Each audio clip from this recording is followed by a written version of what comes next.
County Zoning Advisory Board meeting of Thursday, January the 14th, 2016. This meeting is being televised on Charter Channel 180 and AT&T U-verse Channel 99. It will be rebroadcast every Thursday at 7 p.m. and again on Saturday at 12:30 p.m. A video is available on demand on county website.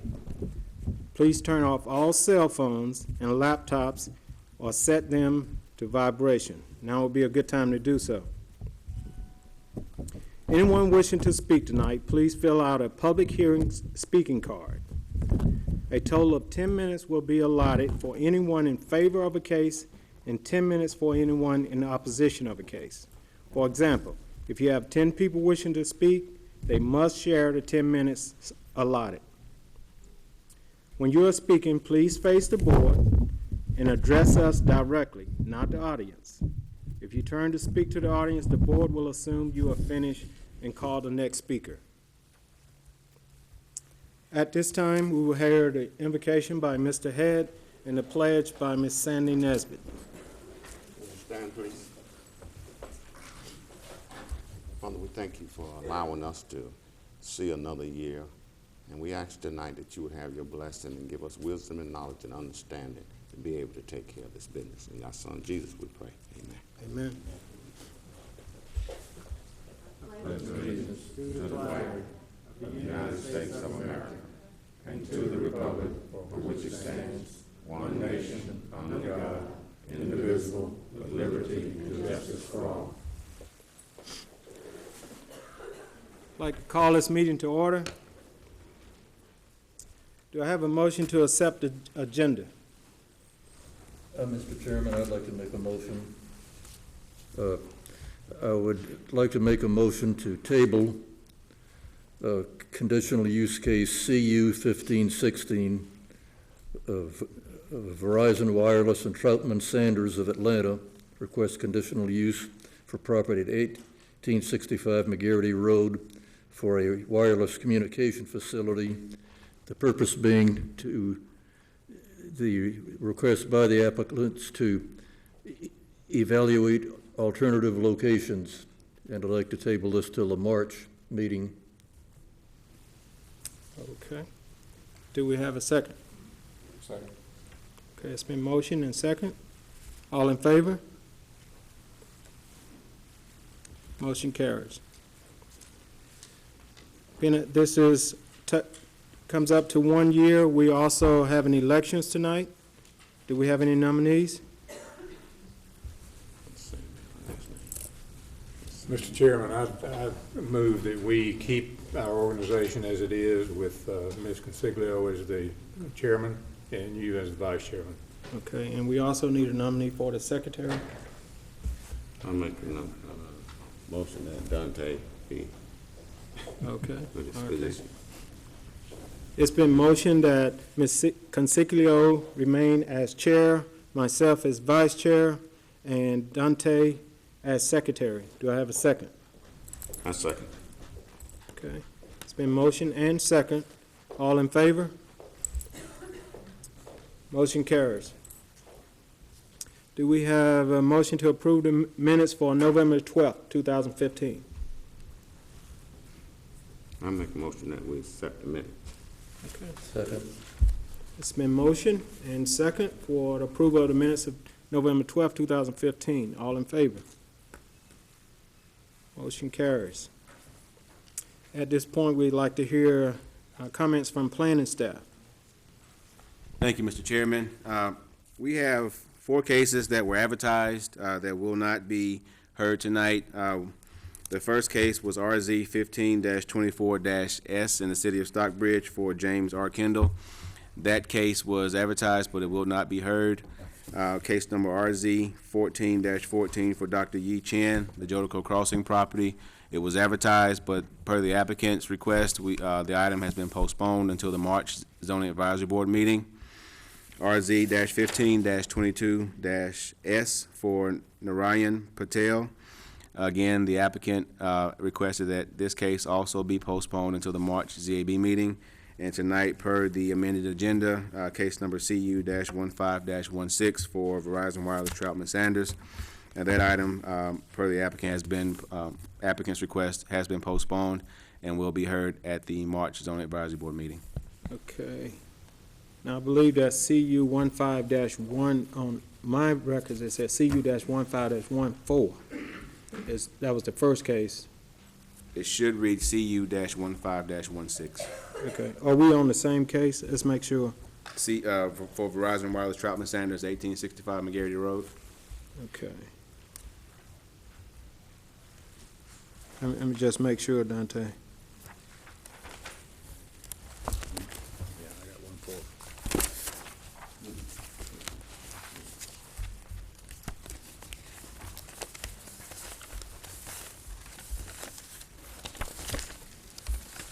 Case number CU-15-14 will be our first item on tonight's agenda.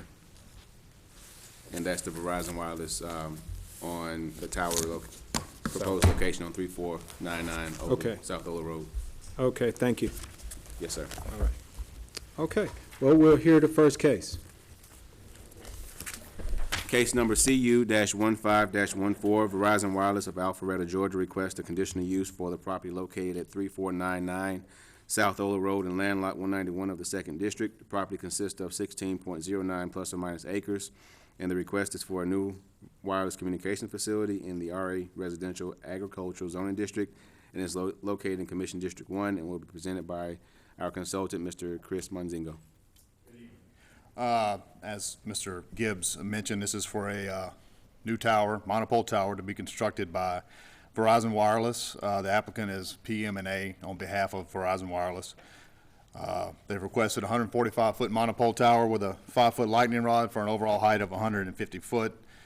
They propose to lease a 75 by 75-foot area from the owner of the parcel there, approximately 16 acres. We did a search of towers in the area. The closest tower was already in use by Verizon, so therefore, that doesn't do them any good. There are no suitable structures in this area where they're trying to mitigate coverage and capacity issues. Verizon stated in their application that this was a capacity issue and coverage. I guess there's a high school in the vicinity and high demand for usage there on those sites.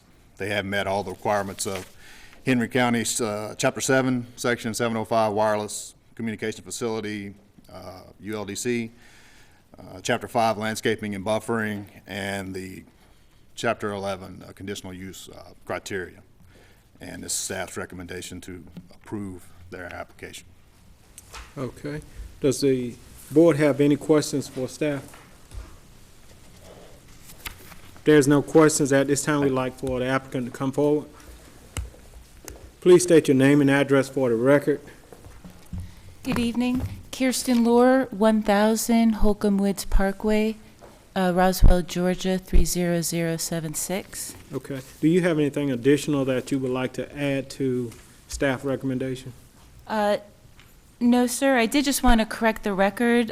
PM&A is the applicant on behalf of Skyway Towers, who will be the tower owner.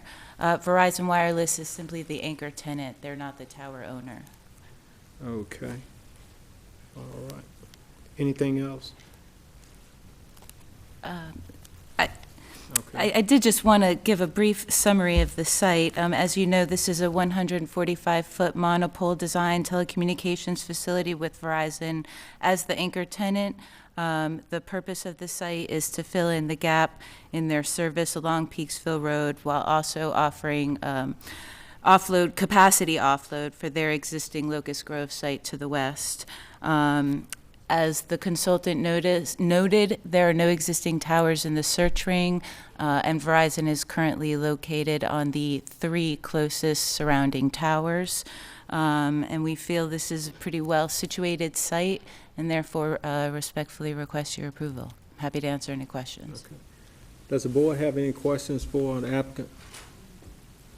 So it's my understanding that you all build it and then Verizon release the space. That's right. Skyway Towers will own the site, and Verizon will be a lease tenant on that site. And you also stated that there are no other towers in this area that could be used. That's correct. Shared. That's correct. We're on the 3 closest existing towers to the site. Verizon is. Okay. Any additional questions for the applicant? You may be seated. At this time, we'd like to allot 10 minutes for anyone in opposition of the case. I'm sorry, in favor of the case. 10 minutes for anyone that would like to speak in favor of this case. Okay, being that no one is coming forward, we would like to allot 10 minutes for anyone in opposition of this case. Please state your name and address for the record, and if you have a card, just leave it on the desk, sir. Okay. My name is John Wood. I live here in Henry County. I'm a school teacher, and I was Teacher of the Year this past year. 405 Preston Cove, which is off McGarity. I understand that that has been tabled. However, I will not talk about the McGarity Tower at this time. What I would like to talk about is property value. We know that if property value is ever lowered, that tax revenue is lowered. If tax revenue is lowered, counties don't like to hear that. If you end up building any tower around a neighborhood where it will lower property values, it will hurt the people who actually live in those areas when it comes to resale value. Not to mention it will reduce the amount of taxes that will be paid, because when they sell it, they'll be selling it at a cheaper rate, which will in turn actually hurt the revenue for the county. It's not wise to do that. The other thing is that we know that radio waves and microwaves also cause cancer. And if we're building this around children who parents move into a subdivision so that they can go to a good school, again, that is not a favorable thing to do. So I understand that we're not allowed to talk about the McGarity Tower that would be going up, but I'm just talking in general property value and disease control. Thank you. Thank you. Anyone else would like to speak in opposition of the case? We have approximately 9 minutes if anyone else would like to speak in opposition of this case. If no one is speaking, will the applicant come forward, please? Okay, does staff, a board have any additional questions for the applicant? Okay, you may. Transmitters, receivers, or the towers themselves, are they No, transmitters? sir, just the antennas. Just whether they transmit signals or receive signals? Both. Both? Okay. Okay. If there's no questions, you may be seated. At this time, we'd like to call the case. Case number CU-15-14, Verizon Wireless of Alpharetta, Georgia, requests a conditional use for the property located at 3499 South Ola Road in land lot 191 of the 2nd District. The property consists of 16.09 plus or minus acres, and the request is for a new wireless communication facility in the RA Residential Agricultural Zoning District, and the property is located in Commission District 1 and was presented by our consultant, Mr. Chris Monzingo. Okay. We've heard the case. Do we have a motion? I'd like to make a motion that it be denied. Okay, we have a motion. Do we have a second? Second. Okay. Any discussion? Okay, it's been motion and second.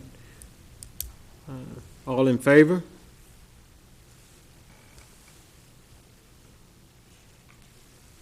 All opposed? We had a tie vote there.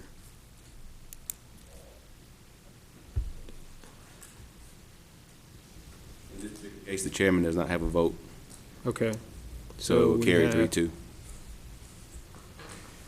In this case, the chairman does not. Yes. Okay, so my vote is dissent. We have a vote of 3-2. So, Motion is denied. no, 3-2. In this case, the case will be approved. The motion was to deny. There were 2 in favor of the denial, but 3 were opposed to that. Okay.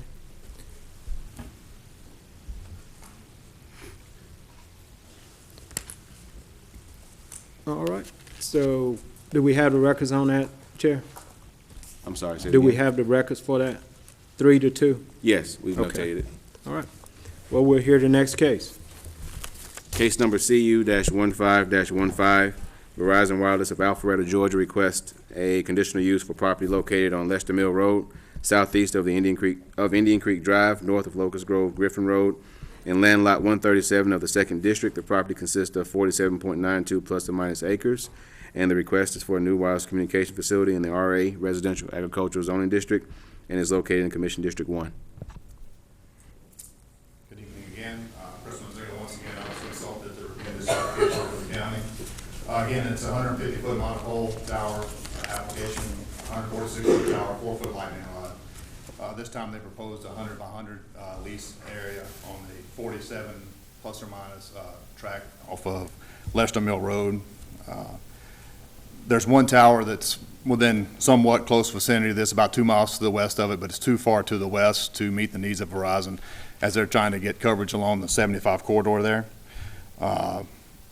They've met all the requirements of your ULDC 7.5 and the landscaping, Chapter 5, and the conditional use, Chapter 11. So, again, the staff's recommendation is for approval. Okay. Any questions for staff? I want you to explain about the balloon test so it will go on the record. Sure. The ULDC was amended in 2014, roughly December of that year. It is already on record because it was a Board of Commissioner decision to amend it after staff presented it. The ULDC was amended to modify our wireless communication facility section. The old code required the balloon test. Now the new code allows for more modern simulations of that type of test utilizing technology. Okay. So, are there any additional questions for staff? If not, will the applicant come forward, please? Okay, state your name and address for the record. Kirsten Laura, 1000 Holcomb Woods Parkway, Roswell, Georgia, 30076. Okay, anything you would like to add? Yes, sir. Speaking to the balloon test, we actually did do a balloon test for the purpose of creating photo simulations. That test was conducted on September 3rd at 2:30 in the afternoon. And of the 4 directions, the balloon test revealed the tower would only be visible from the west. We took that picture at 100 Collins Drive. It would not be visible from the northeast or south. As the consultant mentioned, there are no existing structures in the area. There are 2 within 2 miles. One of them Verizon is currently located on. The other one is 2.3 miles west of 75, which is the target area that they're trying to cover with this site. It's very well situated on a 47-acre tract, meeting or exceeding all setback requirements, well screened due to the lower height, the location, the surrounded wooded area, and the additional 15-foot landscape buffer. The tower owner of the site will not let the site exceed the decibel limit of 60 dB as required by your code. We do feel we've more than met the burden of proof and therefore respectfully request you approve this application. I'll answer any questions you may have.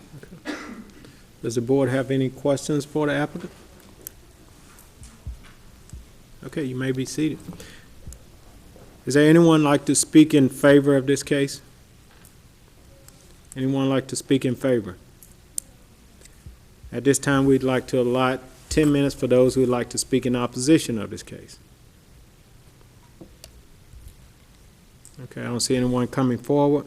Will the applicant come forward, please? I'm sorry. We do have one. My name is John Webb. I live at 1102 Indian Creek Road, Locust Grove, Georgia. Okay. And I didn't fill one of these things out. First time being at one of these meetings. Okay. But I'm not, Mr. Webb, we would need you to fill out a card. I will. Okay. I'm uncertain where this tower is going to be because it's Lester Mill Road. We have property over there too. And, you know, I need to know where it's going to be. Is it going to be on Lester Mill Road? Is it going to be on 75? Is it going to be at Collins Drive? Or where is it going to be stationed?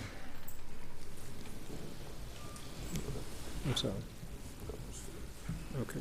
Now, it has been posted, am I correct, Dante? It has been posted?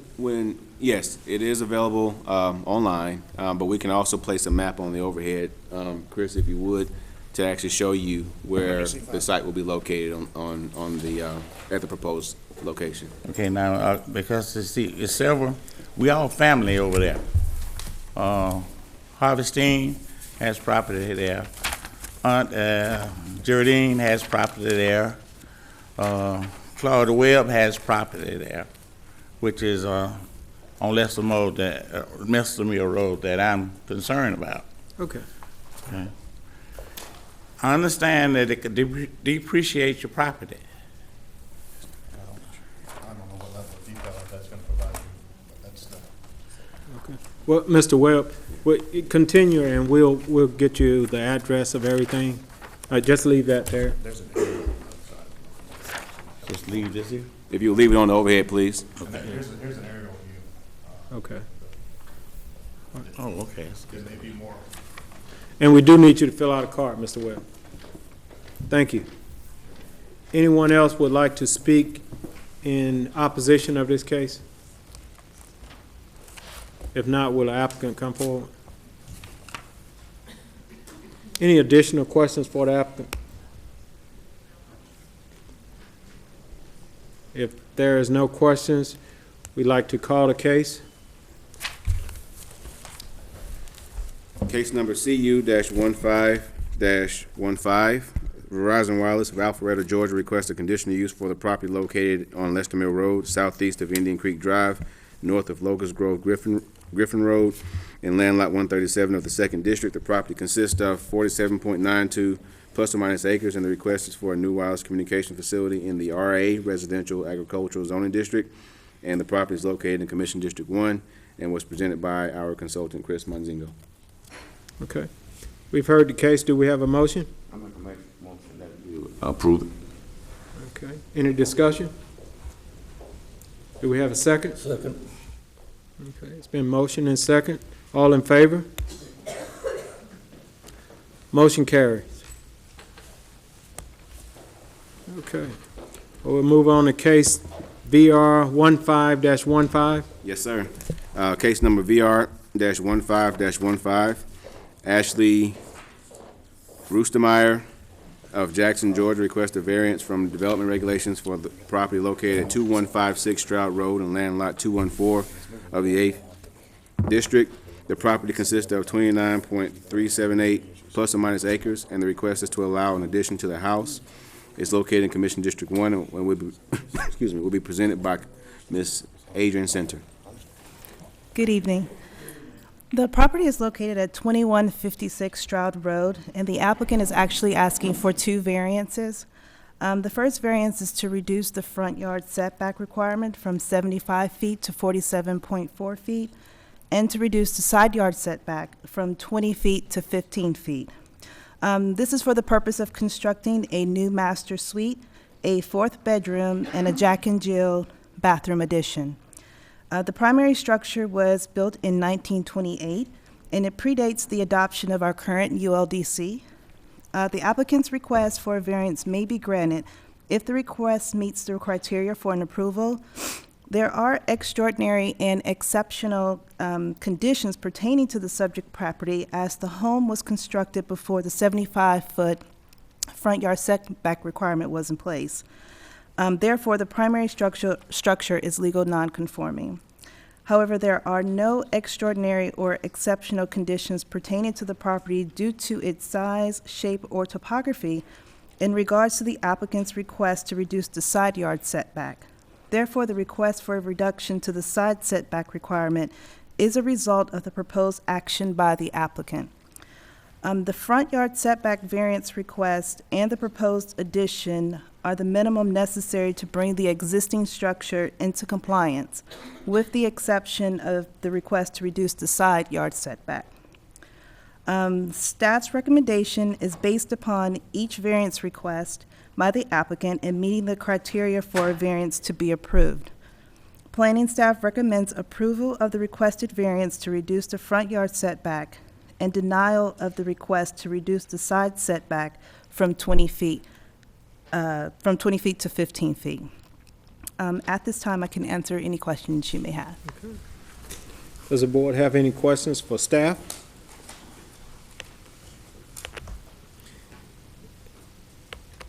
If not, we'd like the applicant to come forward. Thank you, staff. Will you state your name and address for the record?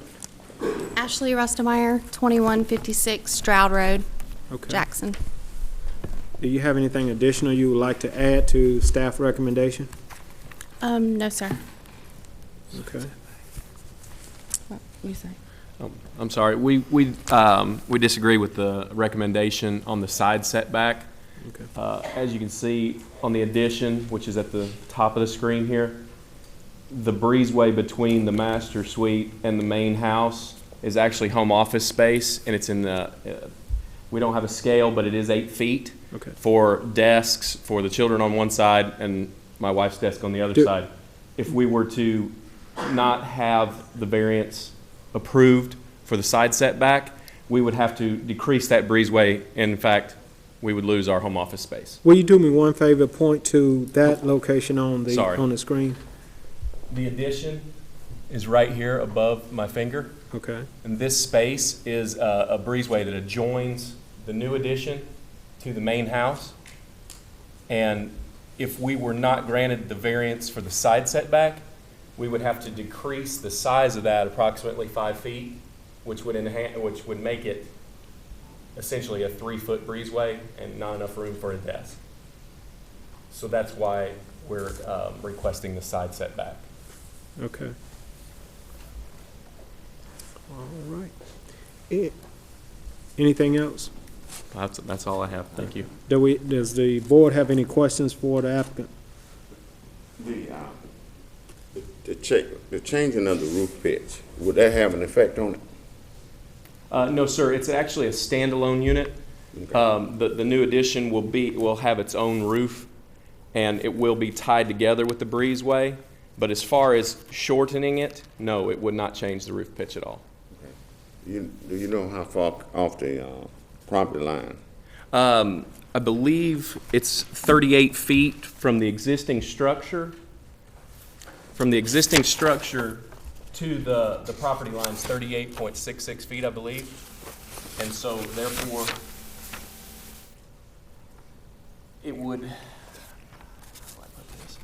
it goes, I believe it's 15 feet wide. The addition plus the 8 made 23 feet off of 38, so it would decrease it to 25. And then if we were not granted the variance for the additional 5 feet, it would make it 32 feet, I believe.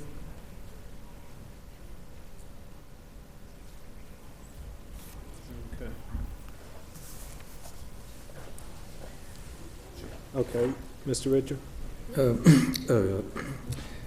Where you have the breezeway, I think where you're going to have desks, beyond that, what will the rest of the addition consist of? Is that going to be one of the bedroom additions, or? Yes, sir, it is.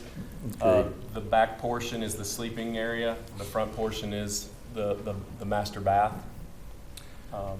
Is there any other practical place to attach this addition to your, to your home?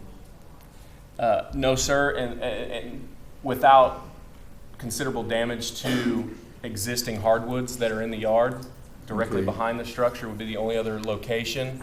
And between the well house and the main house is a rather large pecan tree that we don't really want to take it out. That would be the only other location, because over here on this side where the Jack and Jill addition are, this is the approximate location above my finger where the septic tank is, and the field lines follow the driveway and come back across towards the front porch. So you couldn't practically add on to that side? No, sir, no, sir. This is the largest addition we were able to create, which was the additional bathrooms for the boys' bedrooms. All right, thank you. Thank you. Anyone else? Okay. You may have answered my question, but I guess my question is, the total purpose of this addition? Is that? The purpose of the addition is to increase the square footage for a family of 5. The main house is approximately 1,386 square feet, and we're proposing to add an additional 1,000, and which would include 2 bedrooms for the size of our family. Okay. Any additional questions for the applicant? You may be seated. Thank you. Okay. At this time, we'd like to allot 10 minutes for anyone that would like to speak in favor of this case. 10 minutes for anyone that would like to speak in favor of this case. If no one is coming forward, we'd like to allot 10 minutes for anyone speaking in opposition of the case. Okay. Will the applicant come forward, please? Does the staff have any additional questions for the applicant? Thank you for coming forward, but staff does not have any questions. Okay. All right. Will we call the case, please? Case number VR-15-15, Ashley Rustemeyer of Jackson, Georgia, requests a variance from development regulations for the property located at 2156 Stroud Road and land lot 214 of the 8th District. The property consists of 29.378 plus or minus acres, and the request is to allow an addition to the house, and is located in Commission District 1 and was presented by Ms. Adrian Center. Okay. Do we have a motion? I'd like to make a motion that we approve it, and also that we approve the setback. That the setback be approved. I'll second. We have a motion and a second. Do we have a discussion? I just want to clarify, is that the side setback you're talking about, Right. the front end The side? side setback. Yeah, okay. So for the record, we have a motion that we're approving both setbacks, the front and the side. Okay. All right. We have a motion and a second. All in favor? Motion carries. Okay. At this time, we'd like to hear case RZ 15-04-H. Yes, sir, Mr. Chairman. Case number RZ-15-04-H. The City of Hampton, Georgia is initiating a rezoning from R2 Urban Residential to C2 General Commercial for properties located south of Elm Street, north of James Street, and east of Tom Eason Drive and land lot 249 of the 6th District. These properties consist of 3.516 plus or minus acres, and the rezoning is to conform the zoning designation to the historical non-residential use of the properties. It is located in the City of Hampton and will be presented by Mr. Stacy Jordan. Good evening, Mr. Chairman, board members. The request before you tonight is located, if I can direct your attention to the overhead and to your exhibit book. The property has frontage on James Street. The corner is 9 James Street. Subject property also has frontage on Tom Eason Drive, and it additionally has frontage on Elm Street. So the subject property consists of 4 different parcels. This is a city-initiated zoning map amendment, which will change the zoning of the subject property from R2 to C2. And you'll notice on your overhead and in your exhibit books that the R2 zoning district is indicated in this yellow color. And so the character of the area is commercially zoned properties along East Main Street and also on Cherry Street, where the Cherry Street lofts are. And then when you get to this block between James, Tom Eason, and Elm, it's all an R2 zoning district. Now, the development of the property is different from that which is typically permitted in the R2 zoning district. So, for example, at 9 James Street, we have the old Southern Bell location. Immediately to the east of the corner, you have the current AT&T utility location. To the north, you have the maintenance yards, which are owned by the city of Hampton, and this parcel, which includes the maintenance yards, also includes the fire station, which has frontage on Elm Street. I'd like to direct your attention at this time to the future land use map, which is illustrated on your overhead and in your exhibit books. You'll notice that the land use designation for the subject property is this brown color, and in the city's future land use map, that stands for a mixed-use / high-density residential designation between 4 and 8 dwelling units per acre. And so, as the policy guide for the city of Hampton, this is indicating that the city expects for this area to develop in a mixed-use fashion. So the staff has taken all of this into consideration as we have evaluated the city's proposal to amend the zoning map from R2 to C2. And so the staff has recommended approval with 6 conditions, and I'd like to quickly go through those if I may. Condition number 1 says that the existing uses of the subject properties, if they stay the same under the new zoning district of C2, any parking, any drive aisles, any landscape buffers or lack thereof, however it's developed now, that is acceptable for the purpose of approving business licenses and so forth for the uses that are typical for the subject property at this time.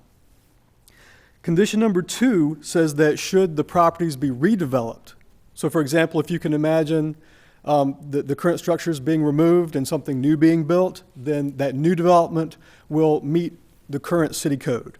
And the condition also allows the city to require additional features, such as on-street parking, facade requirements, and so forth at the city's discretion, and the specific language is in condition number 2. Condition number 3 breaks out specifically the utility locations, the corner at 9 James Street and the property immediately to the side where the AT&T location is.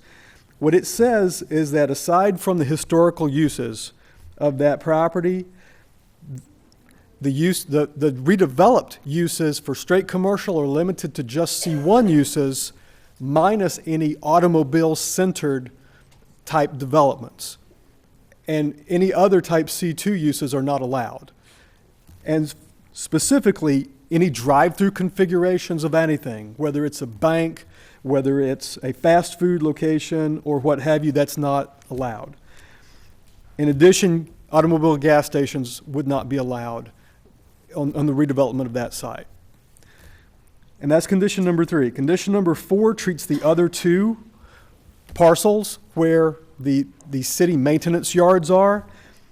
And should this property be redeveloped, it would be limited to just office uses as a straight commercial development. In addition to that, any new development would feature either a surface parking lot or perhaps a structured parking lot to be developed at the city's discretion. So the city would have full control over what that would look like and how to implement that requirement.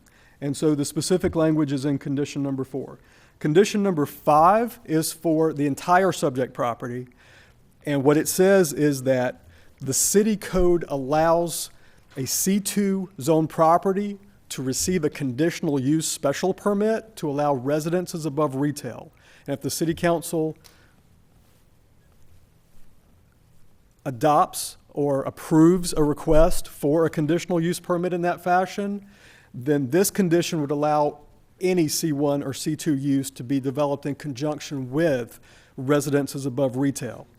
And so the purpose of that is to conform with the city's policy guide of having a mixed use / high density residential area.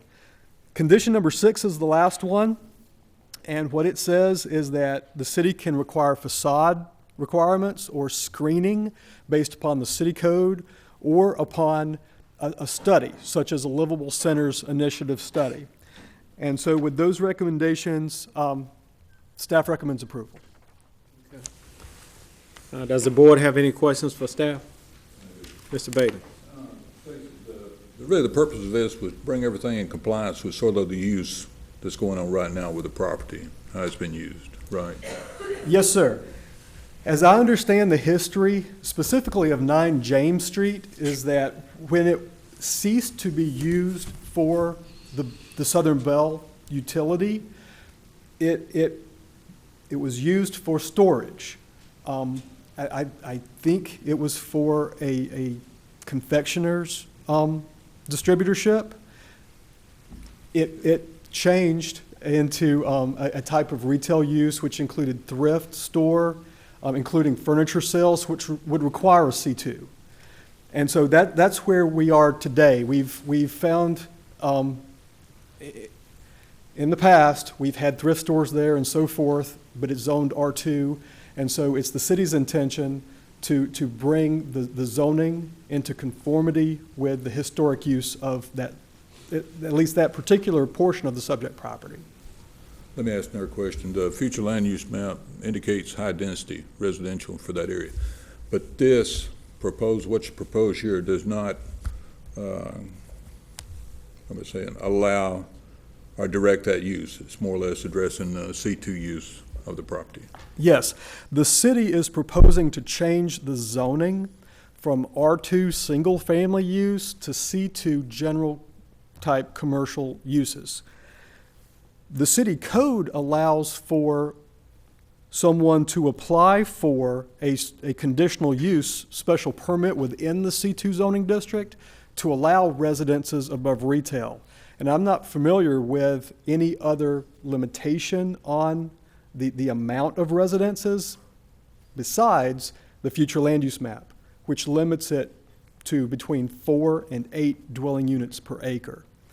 And we feel that these conditions would help accomplish that policy guide. Thank you. Yes, sir. Okay. Any additional questions? Stacey, I have one question. At the present, do we have any mixed use in that area right there at James Street? Yes, sir. The city has done very well in encouraging the development of residences above their existing retail. And so we've had requests that have been approved, and we've had requests that have been denied, but there is interest in living downtown in the city of Hampton. For example, the Cherry Street lofts are actually zone C2, and yet they're fee simple townhouses because it's the city's policy to encourage mixed use in this downtown area. And from a planning perspective, particularly a theory perspective, a local government would want to encourage a 24-hour, vibrant, walkable community instead of a downtown type area that just empties out at 5 o'clock. Any additional questions for staff? Thank you, Stacey. Yes, sir. Thank you. At this time, we'd like to allot 10 minutes for those who would like to speak in favor of this case.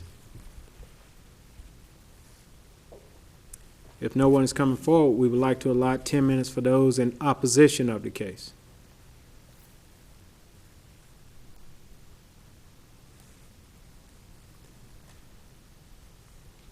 Well, I would also like the applicant to come forward.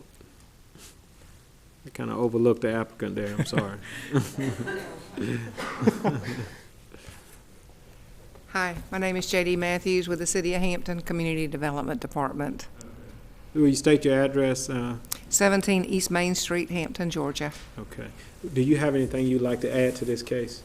No, sir, I'd like to say that Mr. Stacy Jordan has accurately described and presented this as far as what the city's intent is. Okay. Thank you very much. You're welcome. Again, do we have anyone that would like to speak in favor of it?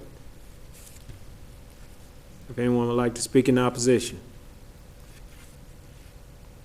Okay. Does the staff have any questions for the applicant? Okay. At this time, we'd like to call the case. Case number RZ-15-04-H. The City of Hampton, Georgia is initiating a rezoning from R2 Urban Residential to C2 General Commercial for the properties located south of Elm Street, north of James Street, and east of Tom Easton Drive, and land lot 249 of the 6th District. These properties consist of 3.516 plus or minus acres, and the rezoning is to conform to the zoning designation to the historical, non-residential use of the properties.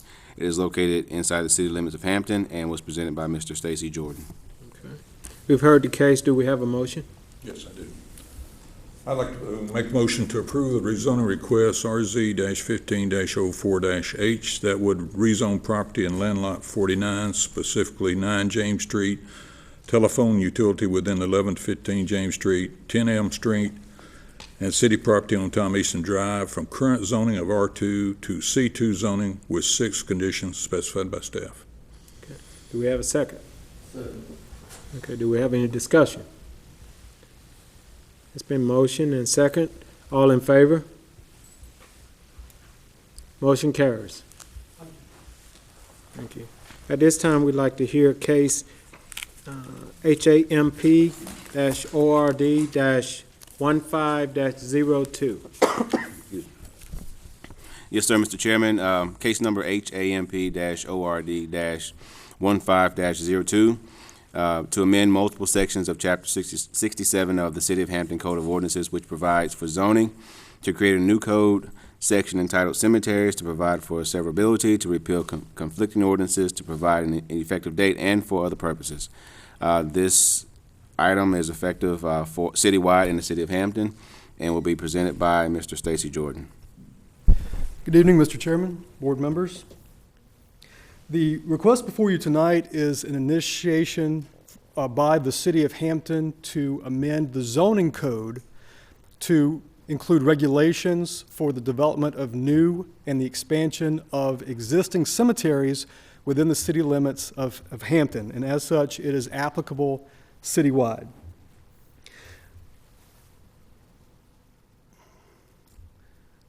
The ordinance as proposed by the City of Hampton is based in part using the county's ordinance as a template that's been retrofitted to reference certain sections within the City of Hampton code as opposed to referencing sections within the county Unified Land Development Code. And so the staff has made its evaluation and makes a recommendation of approval, but we'd like to offer several suggestions. And these suggestions are listed under recommendations in your staff report. First, planning staff recommends that the section be specified as section 67-106, which is currently reserved within the city code, but which could be used for this purpose. Also, the planning staff has recommended the correction of Scribner's errors which were noticed in the original draft of the ordinance. For example, Section D, which are site design requirements, should have the headers, development features, and standards at the top of the chart, and within your exhibit, that's been corrected, and so those headers are in their appropriate places. Also, there was a question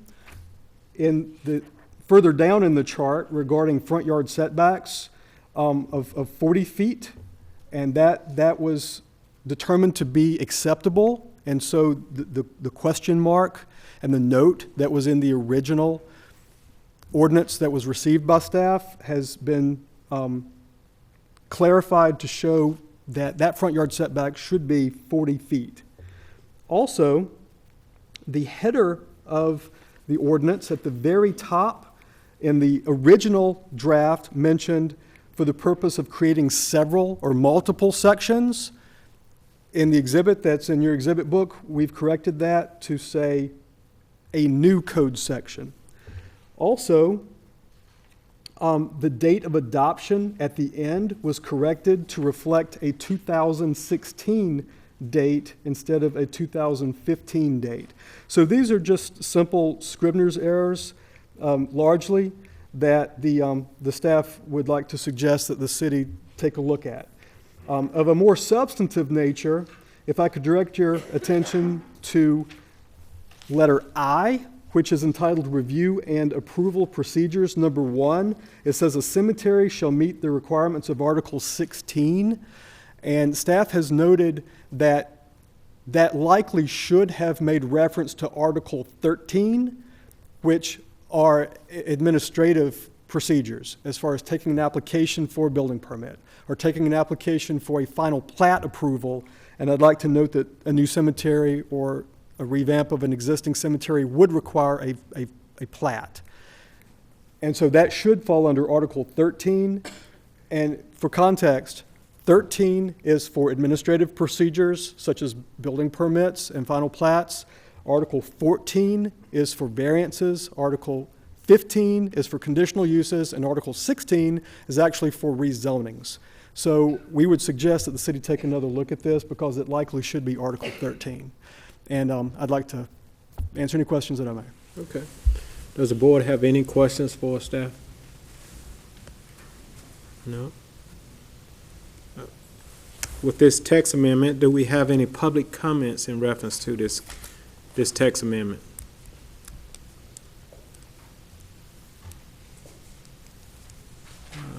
If we have no comments on the text amendment, does the board have any additional questions for staff at all? Okay, we'd like to hear the case, please.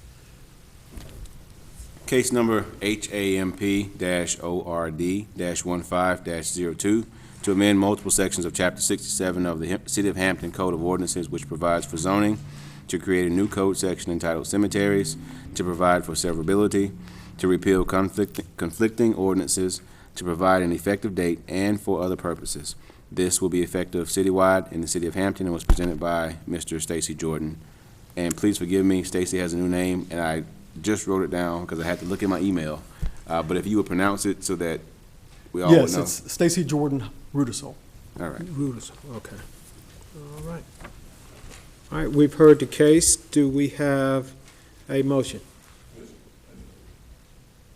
Motion to approve the proposed amendment to the City of Hampton zoning ordinance to add a proposed section 67-106, including a draft of this section prepared by county staff, which will provide for the regulation of the cemeteries within the city.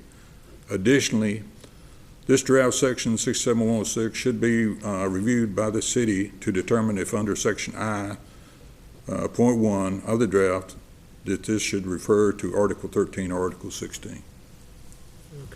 Do we have a second? Second. Okay, we have a motion and a second. Any discussion? It's been motioned and second. All in favor? Motion carries. Thank you. At this time, let's conclude our meeting for tonight. We'd like to thank everyone for coming out. Do we have a motion to adjourn? So moved. Second. Motion adjourned. See y'all next week.